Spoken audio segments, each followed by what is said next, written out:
Okay, after a long time of waiting, and I too am pretty tired of waiting, I decided to go ahead and preview the deck list for Silumgar the Drifting Death, legendary dragon of mass murder and mayhem and chaos. Blue-black is a color scheme that's very dear to my heart, and you know, when I first saw him coming out, I thought, this is the guy.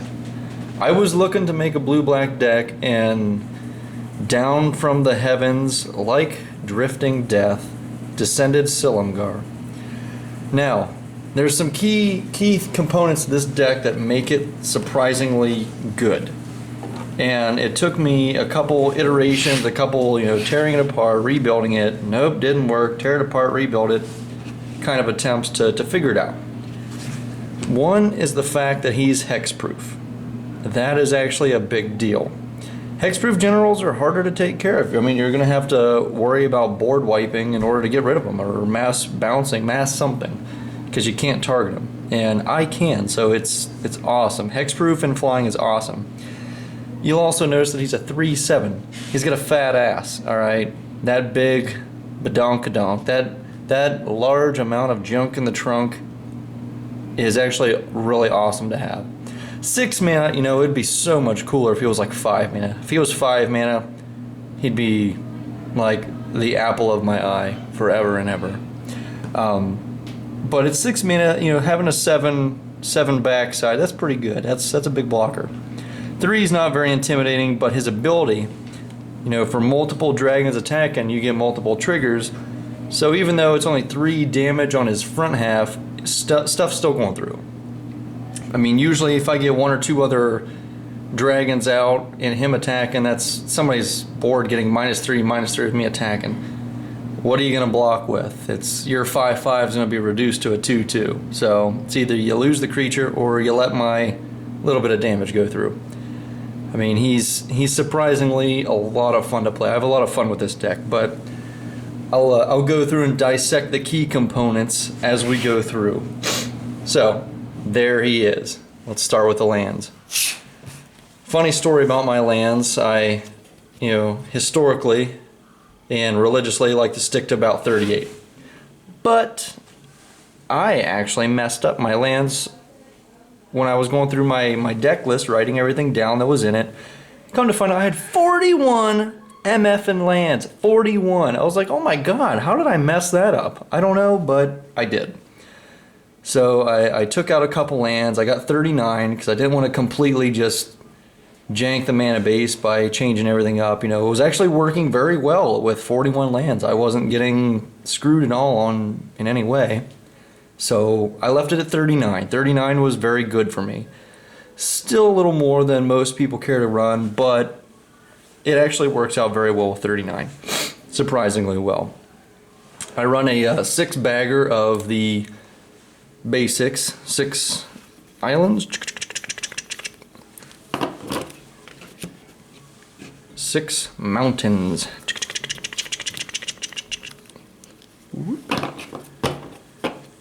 Then my non-basics that tap for pretty much either or. I got Dimir Gildy. I'm not a Guildgate fan, but it taps for blue or black. It's not quite as, you know, important versus, you know, running a deck like Lazav that you have to have 2 blue and have to have 2 black. So I can afford to have, you know, 1 black and 1 blue only. River of Tears, good card. Reflecting Pool, good card. Jawar, Isle Refuge, again, it's a less than optimal card, I know that, but it works out. Vivid Marsh, Dimir Aqueduct, Darkslick Shores, Temple of Deception. I think this is a very themed land for this deck. You know, I'm not one for these. I mean, they're good. You get a free scry. But he's the Drifting Death. He is also somewhat deceptive. Underground River, Creeping Tar Pit. I have ways to turn my creatures into other creature types. So he becomes a 3/2 unblockable elemental dragon unto end of turn. We'll get into that later. Drowned Catacomb. Dismal Backwater. I like to call this Dismal Backwash. It's just kind of funny to me because I'm an idiot. Command Tower staple. Vivid Creek. Watery Grave. Sunken Ruins. Vesuva. I don't know if you guys can hear, but my wife and my 9-month-old are FaceTiming with their grandparents in California, and they are being redonkulously loud. Vesuva. I figure it goes in the category of either or lands, because it can be anything I want. Same with Thespian Stage. Be anything I want. I'll be whoever you want to be, baby. Urborg, Tomb of Yawgmoth. That's like a staple to me. I don't care. I run it in any deck that runs black. It's just good. And with that, I also run Cabal Coffers, because I play a lot, well, not a lot, but I used to play a lot in Ames and Iowa. And everybody down there runs Urborg Coffers in their decks. So I was like, you know what? I'm going to run Coffers because everybody else is. Used to only run Urborg. Now I do both. Shizo, Death's Storehouse. It's Silumgar's effing storehouse now. Shizo don't fly as long, at least I can recall, so give him fear. Why not? Bojankabog. Okay, Arcane Lighthouse. Here's something I definitely overlooked. This is a very awesome land. If you don't have one, pick one up and just hang on to it. Throw it in your decks. It's one of those lands that's going to be like a reliquary tower before too long. I overlooked this for the one fact, I thought that its second ability required it to be sacrificed. It's just 1 mana tap it. So I can use this continually. I thought it was 1 mana sack it. So I put this in here immediately after one game I played with Silumgar where it was being used against me and it just sucked. I mean, I ended up doing very good that game, but it sucked either way. Reliquary Tower. Temple of the False God. Cavern of Souls. I'll bet you know what I'm naming. Dragons. You know how many dragons I run in here? 21. That's right. Blue-black dragons. 21. And I'll tell you why in a little bit. Haven of the Spirit Dragon. Another awesome card. It came out. I really didn't have a use for it. And then I thought, yes I do. What am I talking about? Yes I do. Because I picked up a couple Ugins, so I have those. I can throw it in here and it's perfect in here. Give me a dragon. Give me Silumgar back. Give me something back. Kokusho. Or Ugin. Ugin is just a ball peen hammer, a claw hammer if he's going against you. He's just ridiculous. So, creatures.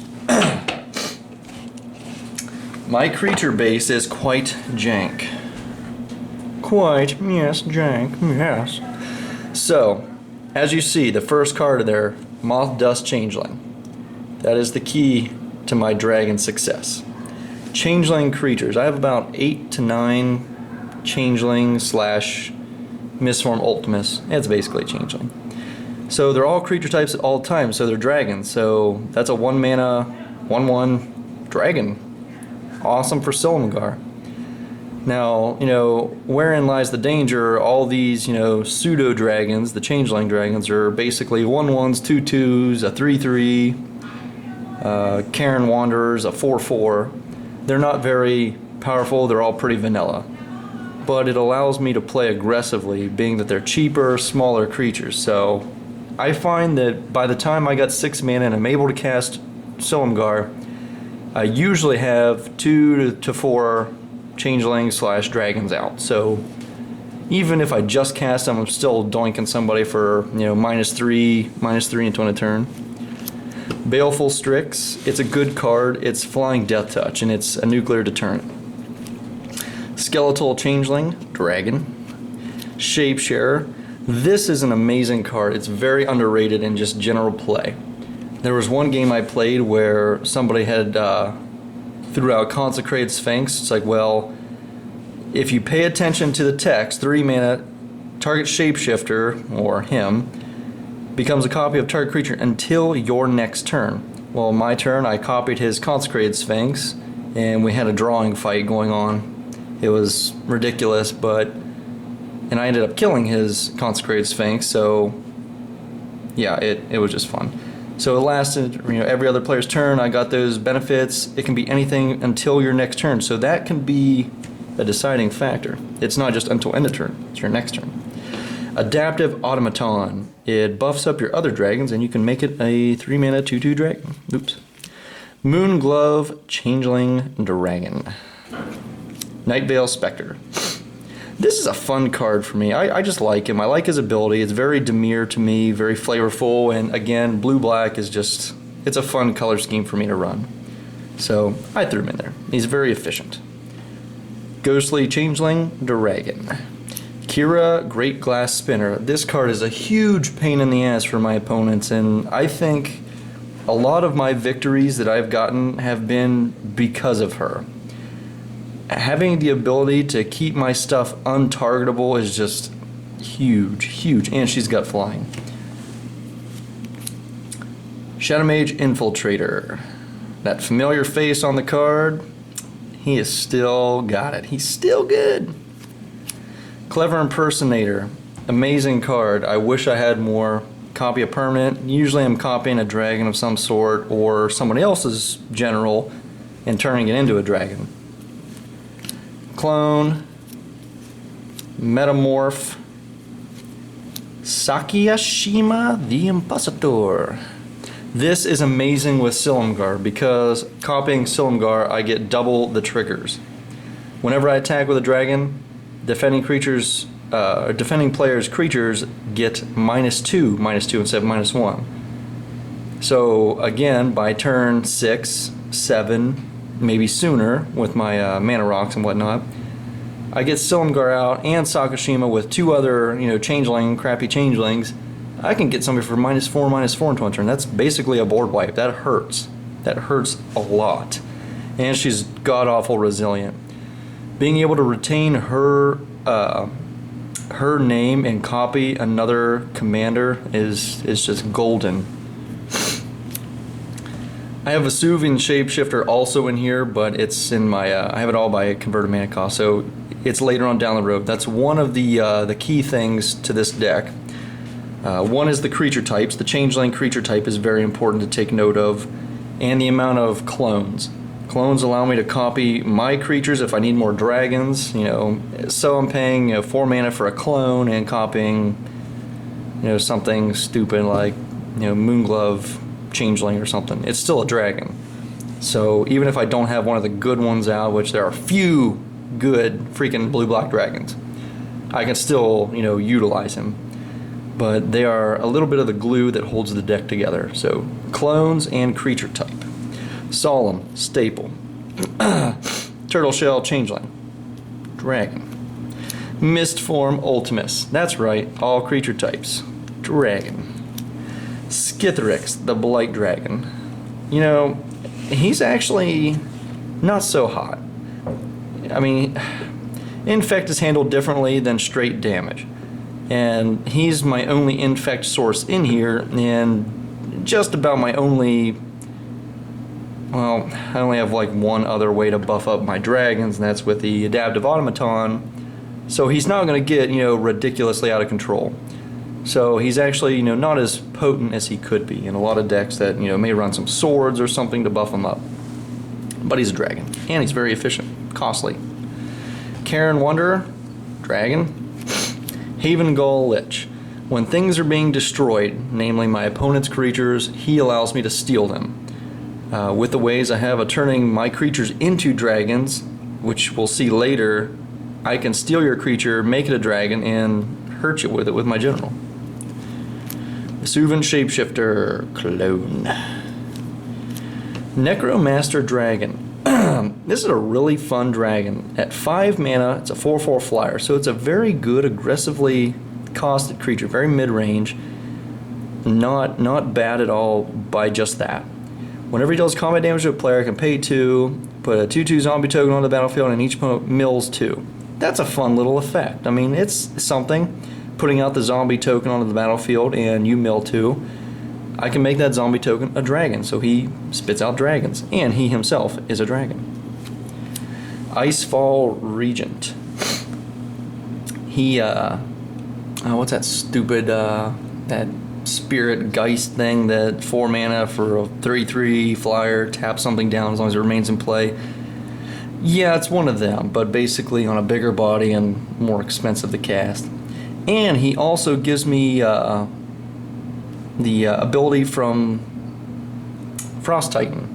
He's a little Frost Titan. I mean, he's really good, especially if you're going to clone him. He can get out of hand.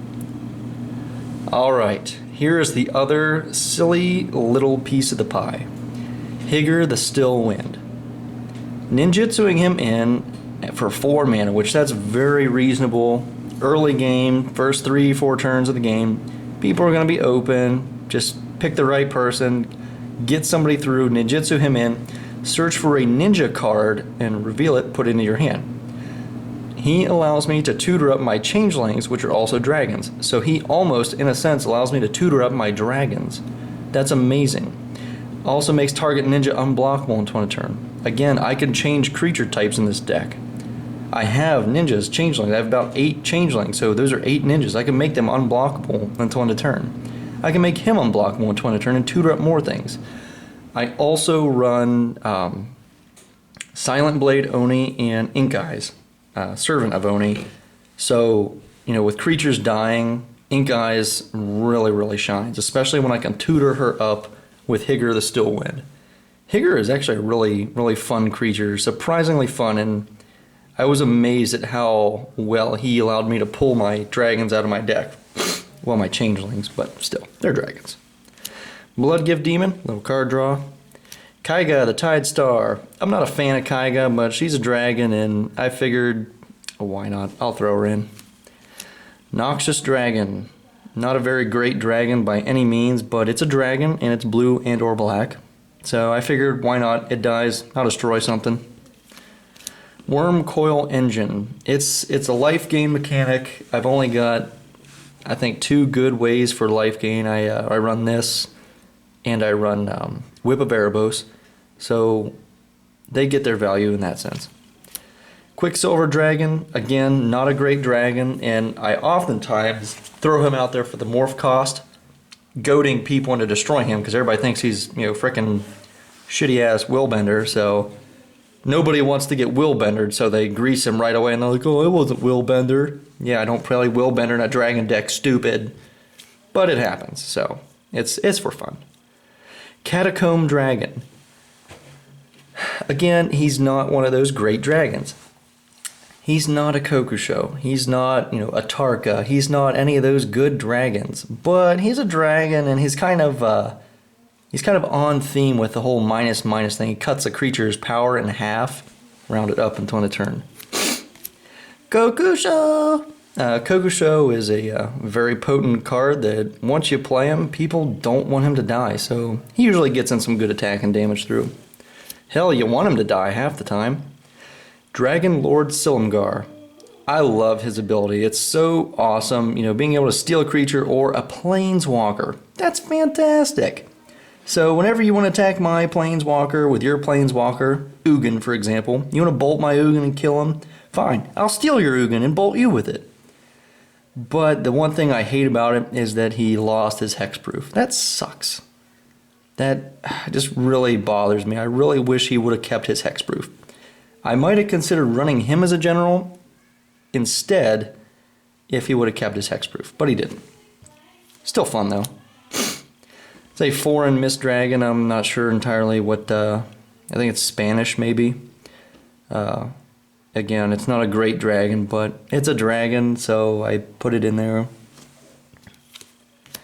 Ink Eyes, Servant of Oni. Talked about it. Allows me to steal cards from or creatures from people's graveyards, and it's a little resilient with 2 mana regenerate. Can tutor it up with Higger, with Silumgar's ability. Creatures are going to die, so I'm going to steal something. That's for sure. It's a given. Steel Hellkite. It is a dragon and a very useful staple of a dragon. A lot of people run Steel Hellkite in various decks, so why not run him in here? He's a dragon.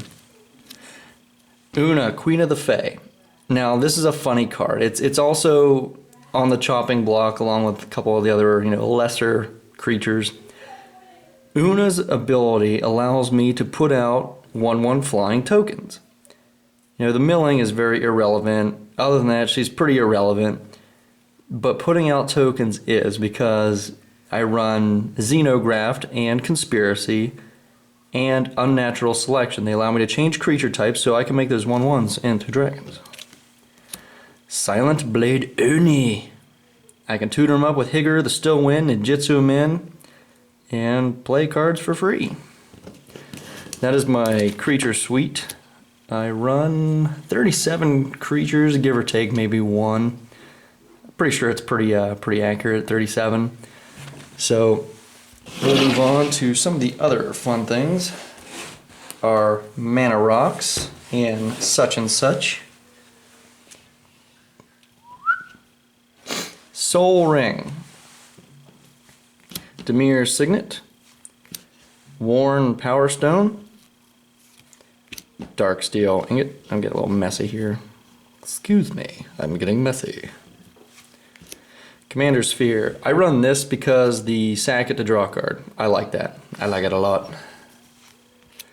Now we get into the last piece of the puzzle, the creature types. Well, okay, I guess we're returning to the first piece, creature types.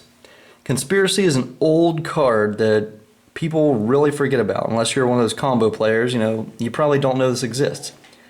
Makes all creatures that you own that aren't in play, spells I control, and creature types I control the chosen type. So if I were to steal your general, it becomes a dragon. I clone Thraximundar, which I did one game, it became a dragon. Thraximundar dragon with Silumgar's ability is just poopy ridiculous. Then we got Xenograft. I like this one better just because it doesn't blanket over what they already are. It makes them the chosen type in addition to their other types. Unnatural Selection. I'm going to go back for a split second. The difference here also would be if I were to run something like Dora Destinies, this would be a frickin' all-star because all my spells would be dragon, I'd put a poop ton of counters on Dora Destinies, and my dragons would all be tremendous. I didn't go that route, so you feel free to edit it and yell at me or whatever. Unnatural Selection, it's not as great as the first two, but it gets the job done just the same. Trust me. All I need is a good 3 or 4, if that, and usually 3 dragons to get the job done. My draw package, Ristic Study. I'm a fan of Ristic Study. I don't care who hates on it. I like it. You don't like it? Don't put it in. Suck it. Factor Fiction. Things go to the graveyard. I have a couple ways to get them back, so I like it. It's instant speed. Jace. Now, he was a replacement. In his place, I put Phyrexian Arena. I wanted to move the arena to another deck because I only got one, so Jace took the slot. Same mana cost, allows me to draw a card, allows everybody to draw a card. It's all good. Usually I only got a couple good uses out of Phyrexian Arena before I got blown up anyway, so figure that's all I'm going to get out of Jace before people attack him. Fun killers. Demonic Tutor. Diabolic Tutor. Now we're getting into my removal. A couple of my removal pieces go very well with my general. Polymorphous Jest is at one of them. Makes all my opponent's creatures 1/1, they lose all abilities until end of turn. Losing all abilities can really kill somebody, even if I'm not on the offensive with Silumgar's ability online. You know, you have Avacyn out, or Gisela out, and you're getting ready to just cut my head off with one massive blow. I can be like, boop, 3 mana. You have you have 2 1/1s that do absolutely nothing. I'm gonna chump block them with my 2/2 changelings. Boom, skadoosh, go home. It's fun. Polymorph is just as fun. Sudden Spoiling is just as bad, just because, only and strictly because it's got Split Second. Split Second is such an awesome ability, so amazing. That can really catch people off guard. Living Death. This is a fun card. It's just fun for everyone. Usually it's used for me to reanimate my stuff, but oftentimes I save it because a lot of times, you know, if I'm killing a lot of opponent's creatures, they're going to have a lot in their graveyard. and I'm not. So in those situations, it can be more of a gun to my face than a gun to yours. So it's very temperamental on when I should play it. Siphon Flesh. That's a fun card. All the Siphon cards are fun cards because, I'm in a 4-player pod, 3 people sack a creature, and I get 3 2/2 dragons, essentially. Oblivion Stone. Removal. It's also, one of my few ways to get rid of enchantments. Crux of Fate. This is such a fun card because it's a dragon-themed deck. So if all my stuff's dragons, I'm going to say, well, I'm going to destroy all non-dragons. Or if I actually don't have any dragons, which that happens, I can use Unnatural Selection to make your stuff dragons and destroy all dragons. So either way, I can target the removal. Cyclonic Rift. It's a staple for blue. Ugin, the Spirit Dragon. I have, and I will admit, I have Guggened my Ugin here and there. Everybody should Guggen their Ugin if they have the chance. Ugin was meant to be Guggened, and Guggened he shall. Even if you do Guggen your Ugin and he happens to die, we can get our Ugin back to Guggen one last time. We will Guggen at least twice. Guggen is awesome. Grave Betrayal. It themes very well with my general because it's mana cost for 1. 7 mana, so that's, ideally after I cast Silumgar and the turn he can attack, and once I drop that, I board wipe for 3 or 4 or whatever, I get those creatures and they become bigger. So it's very, very awesome for me. It also was not originally in my first iteration of the deck. This was one of the cards I took out the lands and I slipped it in its slot, so I haven't got a lot of play testing with it yet, but ideally it themes, and it works. Stolen Identity. This is amazing because Silumgar is hexproof, so you don't have to worry with that ciphering getting lost because as soon as you cipher on, somebody's going to path to exile it. No, they're not. Silumgar is hexproof. Put it on him. You'll get 5 or 6 uses out of it, easy, before they decide to board wipe your ass. Whip of Erebos. This is an amazing card, and I, for the longest time, did not like the second ability because it exiles stuff. I'd rather have ways to return my stuff to play. If it dies, it goes back to the graveyard, so I can bring it back with something else. But sometimes you just need to have that fast ability, that recurring ability on one card, versus having it over several cards. But the lifelink alone makes it more than valuable. Phyrexian Reclamation. This is also one of them older cards I think is often overlooked for cards like, Animate Dead. Yes, Animate Dead, Zombify, things like that. Yeah, they can return things directly to play, but it's also a one-time use. I play this for 1 mana, which is very irrelevant, and activate it for 2 and 2 life, which often is irrelevant. I return it to my hand. I can do multiple cards multiple times over multiple turns and get more uses out of it, returning more items or getting more value out of it than just one use. That's my argument with it. Again, most people would rather just put stuff into play, but I like to get the most value I can out of stuff. So Phyrexian Reclamation fit the bill. So that is my Silumgar, the Drifting Death EDH. Please feel free to comment, feel free to like it, feel free to sleeve it up and give it a try. Let me know what you think. I'm open in all ears. I have a lot of fun with him. He can work. I can work this deck without the general. Looking at the cards, the changelings are weak. I mean, they're weaker than other cards that you would use for EDH.